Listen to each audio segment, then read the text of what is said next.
ان ینصرکم اللہ فلا غالب لکم وان یخذلکم فمن ذا الذی ینصرکم من بعدہ وعلی اللہ فلیتوکل المؤمنون۔ ان ینصرکم، اگر وہ مدد کرے تمہاری اللہ تعالیٰ، فلا غالب لکم، تو کوئی بھی تم پر غالب نہیں آ سکے گا، وَإِن يَخْذُلْكُمْ، اور اگر چھوڑ دے اللہ تعالیٰ تمہیں، فَمَنْ ذَا الَّذِي يَنْصُرُكُمْ، تو پھر کون ہے جو مدد کرے گا تمہاری، من بعدہ، اس کے بعد، وَعَلَى اللَّهِ فَلْيَتَوَكَّلِ الْمُؤْمِنُونَ، اور اللہ ہی پر چاہیے کہ مومنوں کو توکل کریں۔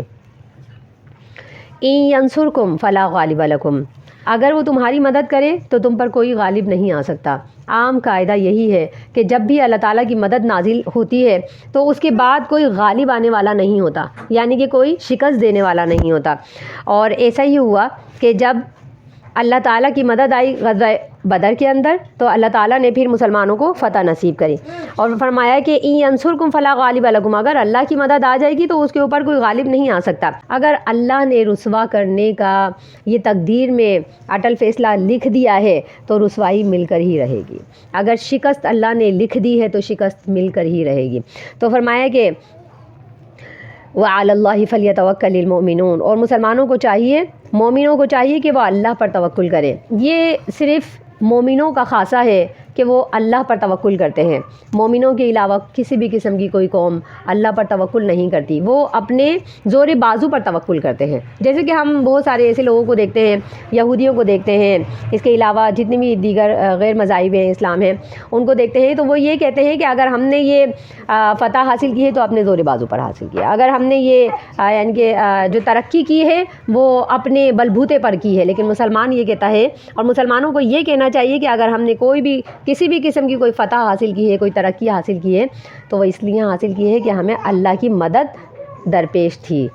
اللہ کی مدد شامل حال تھی۔ تو اللہ یہ فرماتے ہیں کہ مومنوں کو یہی کہنا چاہیے فَلْيَتَوَكَّلِ الْمُؤْمِنُونَ، مومنوں کو صرف اللہ پر توکل کرنا چاہیے۔ اپنا زور بازو استعمال کرنا، اختیار کرنا یہ منع نہیں، لیکن اس پر فخر کرنا، اس پر گھمنڈ کرنا اور اسی کو یعنی ایک سمجھ لینا کہ یہی ترقی کا ذریعہ ہے، یہی فلاح کا ذریعہ ہے، یہ غلط عقیدہ۔ اللہ فرماتے ہیں وَعَلَى اللَّهِ فَلْيَتَوَكَّلِ الْمُؤْمِنُونَ، مومنوں کو ہی چاہیے کہ وہ اللہ پر توکل کرتے رہیں۔ وَمَا كَانَ لِنَبِيٍّ أَن يَغُلَّ، یہ سب جو آیات ہیں یہ اسی جنگ سے متعلق ہیں، ان کا جو ربط ہے اسی جنگ احد سے ہے۔ وَمَا كَانَ لِنَبِيٍّ أَن يَغُلَّ وَمَن يَغْلُلْ يَأْتِ بِمَا غَلَّ يَوْمَ الْقِيَامَةِ ثُمَّ تُوَفَّى كُلُّ نَفْسٍ مَا كَسَبَتْ وَهُمْ لَا يُظْلَمُونَ۔ وَمَا كَانَ لِنَبِيٍّ، اور کسی بھی نبی کے یہ لائق نہیں ہے أن يَغُلَّ کہ وہ خیانت کرے، وَمَن يَغْلُلْ، اور جو کوئی بھی خیانت کرے گا، یاتی بما غل یوم القیامت، لے آئے گا اس خیانت کو وہ قیامت کے دن۔ ثم توفی کل نفس، پھر پورا بدلہ دیا جائے گا ہر نفس کو، ما کسبت وہم لا یظلمون، جو بھی کچھ اس نے کمایا اور ان پر ظلم نہیں کیا جائے گا۔ جنگوں کا ذکر چل رہا تھا تو ابھی غزوہ بدر اور غزوہ احد کا جو یعنی کہ ملا جلا بھی کچھ آیات آئی ہیں اور انفراداً بھی کچھ آیات آئیں، تو یہاں یہ کہا جاتا ہے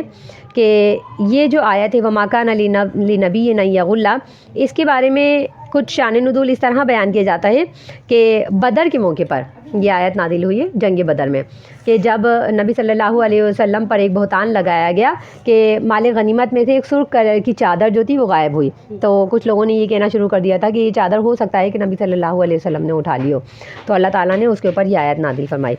اور یہ بھی یعنی کہ کہا جاتا ہے کہ جو 50 تیر انداز تھے انہوں نے جو درہ چھوڑا ہے، انہوں نے یہ درہ جو چھوڑا ہے وہ اس لیے چھوڑا تھا کہ مال غنیمت میں وہ اپنا صحیح حصہ خود جا کر کے حاصل کرنا، اور یہ اندیشہ ہوا انہیں کہ ہو سکتا ہے کہ ہم جب تلک پہنچیں گے ہم مال غنیمت میں سے وہ حصہ اگر حاصل نہیں کر پائے تو ہمیں مال غنیمت میں سے صحیح حصہ ہمارا نہیں دیا جائے گا۔ تو یہ عقیدہ جو تھا اسے غلط کرنے کے لیے اللہ تعالیٰ نے یہ آیت نازل فرمائی کہ اے مورچہ چھوڑنے والے تیر اندازو، کیا تم نے یہ سمجھ لیا کہ محمد صلی اللہ علیہ وسلم امانت میں خیانت کریں گے اور مال غنیمت کا صحیح حصہ جو تمہارا بنتا ہے وہ تمہیں نہیں دیں گے، اس لیے تم نے جلدی سے مورچہ چھوڑ دیا اور اپنا صحیح حصہ حاصل کرنے کے لیے خود تگودو کی اور اللہ کے نبی صلی اللہ علیہ وسلم کی نافرمانی کی؟ تو اس کے اوپر اللہ تعالیٰ نے آیت نازل فرمائی، وما کان لنبی ان یغل۔ تیسری بات یہ ہے کہ اوپر اللہ تعالیٰ نے یہ فرمایا کہ وشاورہم فی الامر، اے نبی صلی اللہ علیہ وسلم ان سے مشورہ کیجیے اور اس کے بعد پھر اللہ پر توکل کیجیے۔ تو یہ چونکہ مشورے کا ایک معاملہ چل رہا تھا کہ مسلمانوں سے آپ مشورہ کیجیے، صحابہ کرام سے مشورہ کیجیے، تو اللہ تعالیٰ فرما رہے ہیں کہ جب اے نبی صلی اللہ علیہ وسلم، اے لوگوں کہ جب محمد صلی اللہ علیہ وسلم تم سے مشورہ کر لیں گے تو مشورہ کرنے کے بعد وہ تم سے امانت میں خیانت نہیں کریں گے۔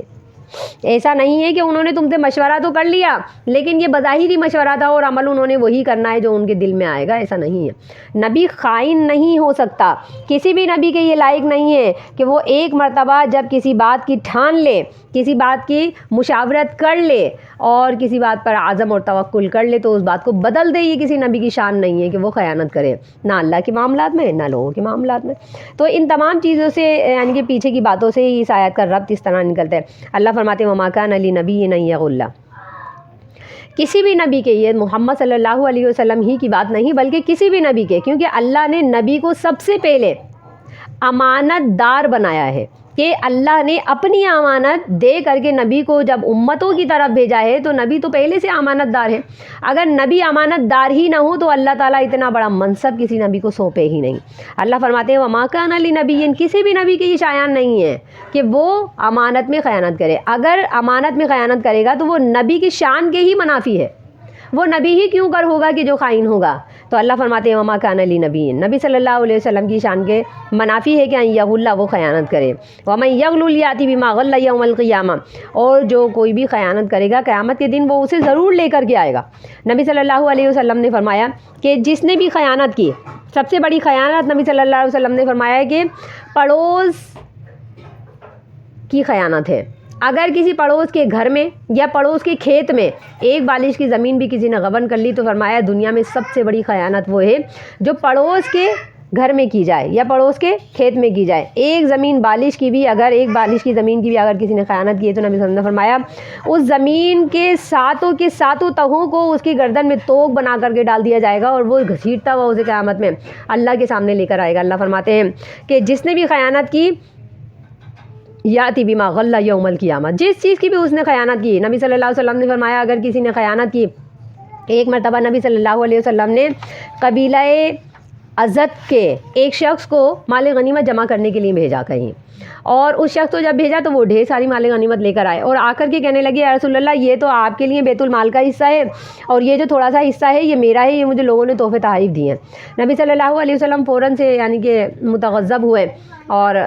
غصے کے اندر آپ صلی اللہ علیہ وسلم ممبر پر چڑھے اور آپ نے صحابہ کرام کو یہ خطبہ دیا اور آپ نے فرمایا کہ کوئی شخص جسے میں نے عہدہ دے کر کے بھیجا ہے، اگر وہ اپنے ماں باپ کے گھر پہ بیٹھا ہوتا تو اس کو یہ جو تحفے تحائف ملے ہیں یہ اس وجہ سے ملے ہیں کہ میں نے اسے عہدہ دے کر بھیجا ہے۔ اگر وہ اپنے ماں باپ کے گھر پر بیٹھا ہوتا تو میں دیکھتا کہ اسے یہ تحفے تحائف کیسے ملتے۔ اور پھر نبی صلی اللہ علیہ وسلم نے فرمایا کہ جس شخص نے بھی اس میں سے کسی چیز کی خیانت کی ہے تو قیامت والے دن آپ صلی اللہ علیہ وسلم نے فرمایا کہ اس ذات کی قسم جس کے ہاتھ میں محمد کی جان ہے، تم میں سے جو کوئی اس میں سے کوئی چیز بھی لے گا وہ قیامت کے دن اسے گردن پر اٹھا کر کے لے کر آئے گا۔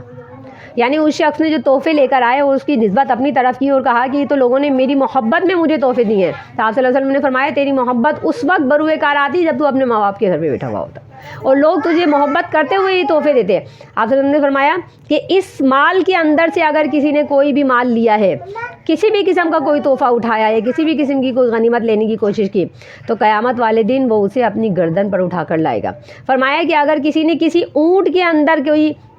غنیمت کے یعنی کہ غنیمت کے مال میں کسی اونٹ کے اندر بھی خیانت کی تو وہ اس اونٹ کو بھی اپنی گردن پر بٹھا کر لے کر آئے گا، اور وہ اونٹ چیخ چیخ کر بول رہا ہوگا کہ میں خیانت کا اونٹ ہوں۔ کسی گائے کے معاملے میں اگر خیانت کی تو وہ گائے کو بھی اپنی گردن کے اوپر اٹھا کر کے لے کر آئے گا، وہ گائے چلا رہی ہوگی کہ میں خیانت کی گائے ہوں۔ کسی بکری کے معاملے میں بھی اگر خیانت کی تو وہ بکری بھی چیخ چیخ کر بولے گی کہ میں خیانت کی بکری ہوں۔ تو نبی صلی اللہ علیہ وسلم نے فرمایا کہ جہنم اتنی گہری ہے، اگر اس کے اندر کوئی چیز ڈال دی جائے تو وہ 70 سال تلک اس کی گہرائی کو نہیں پہنچے گی،